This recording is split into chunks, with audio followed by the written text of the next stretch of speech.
তামাম আসমান সমূহ পাতালপুরে যাবেন, কোন জায়গায় এই মানুষের মতো সুন্দর সৃষ্টি আল্লাহ তাআলার জমিনের উপরে আর আসমানের নিচে আর নাই। এরপর আল্লাহ তাআলা বলেন সুম্মা রাদাদনাহু আসফালা সাফিলিন, আবার একটা সময় আমি এই মানুষকে আবার সব থেকে নিকৃষ্ট বানায়া দিব।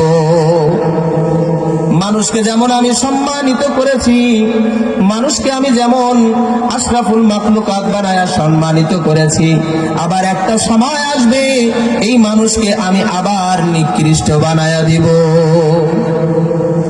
কিভাবে নিকৃষ্ট করবেন?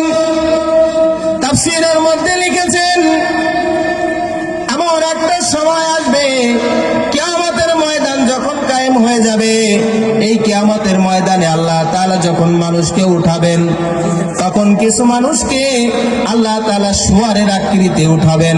ভালো করে খেয়াল করেন, কিছু মানুষকে আল্লাহ তাআলা শুয়ারের আকৃতিতে উঠাবেন, কিছু মানুষকে আল্লাহ বানরের আকৃতিতে উঠাবেন, হিংস্র জানোয়ারের আকৃতিতে উঠাবেন।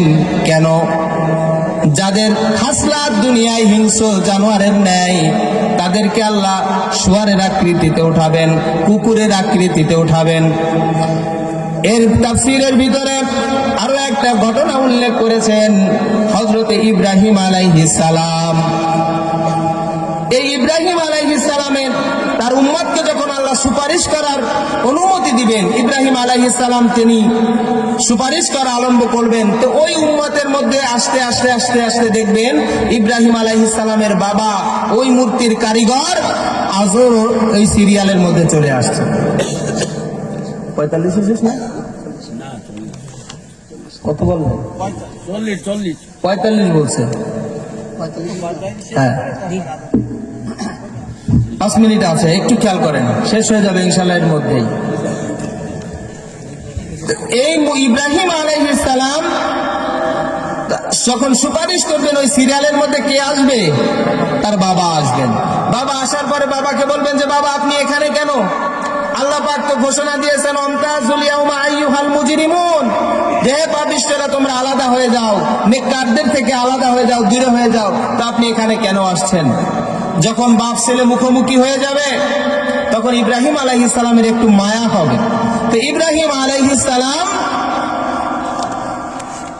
যখন বাবার প্রতি দয়া হবে, তখন তিনি বলবেন যে হে আল্লাহ, তুমি তো বলেছিলে যে ঈমানদারদেরকে তুমি কখনো খালি হাতে ফেরা দিবা না, তাদেরকে তাদের সম্মান তুমি নষ্ট করবে না। এটা কোরআনের একটা আয়াত আছে যে তুমি নবীদেরকে আর ঈমানদারদেরকে তুমি তাদের সম্মান কখনো নষ্ট হতে দিবা না, এই আয়াতটা তুমি বলেছিলে।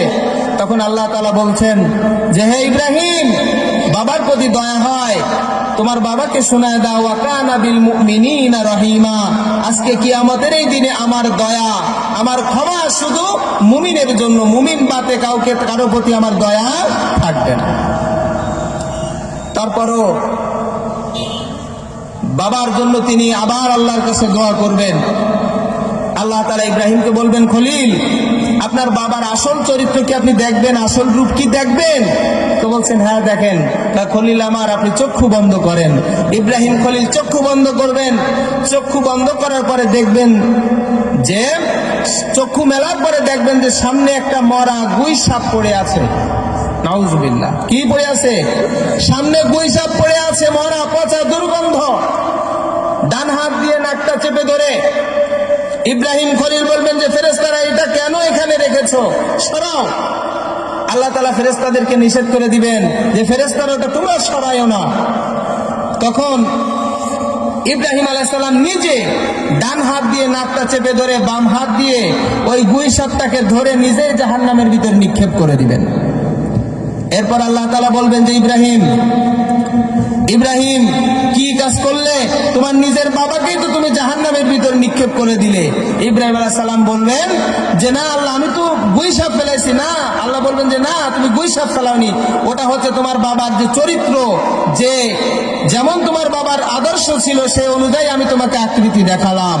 এজন্য আল্লাহ তাআলা বলছেন সুম্মা রাদাদনাহু আসফালা সাফিলিন, আমি মানুষকে সম্মানিত করেছি, আবার এই মানুষের খাসলাতের কারণে, মানুষের জীবন আদর্শের কারণে এই মানুষকে আবার আমি এই নিকৃষ্ট আবার বানায় দেব। বুঝতে পেরেছেন আয়াতের তাফসীর?